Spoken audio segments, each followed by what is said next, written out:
బస్టాండ్కి 7 అవుతుంది, ఒక్క బస్సు లేదు. ఇల్లు నెత్తుకొని నేను ఒక్కొక్క బస్సు తిరిగినా.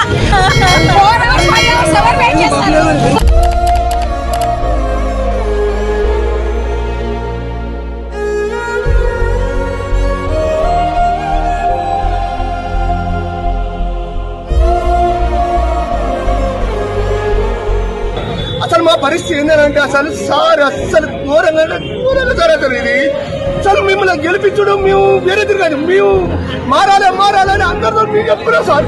కానీ మాదే మారింది సార్, మా తలరాత మారింది సార్. అసలు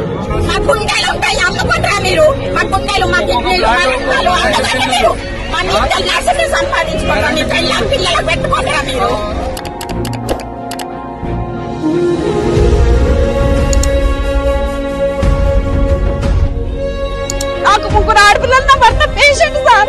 నా సంసారం దీనిపైన నడుస్తుంది సార్. నేను బతకాలి సార్, ఎలా బతకాలి? మా ఫాదర్ ని కూడా నేను కోల్పోయింది సార్. కరోనా టైంలో చేసి నా నుంచి మా ఇంట్లో వాళ్ళు అందరికి వచ్చి మా నాన్న కూడా చనిపోయింది సార్. నాకు కూడా 3 ఆడపిల్లలు ఉన్నారు సార్. ఇప్పుడు మాకు ఉద్యోగాలు వస్తాయని కాంగ్రెస్ పార్టీకి ఓటేసి గెలిపించుకుంటే మాకు ఉన్న ఉద్యోగాలు కూడా ఇప్పుడు రోడ్డు మీద పడినాం సార్, తీసేసి. మేము ఎట్లా బతకాలి సార్?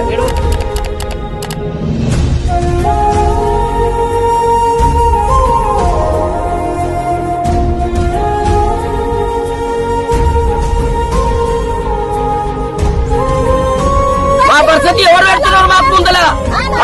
మా బస్ స్టాండ్ కాడికి వచ్చింది మా బస్సు. 65 ఏళ్ళు, మా అంటే ఇంకా 3-4 ఏళ్ళు బతుకుతాం. 3-4గా ఇంట్లోకి కూడా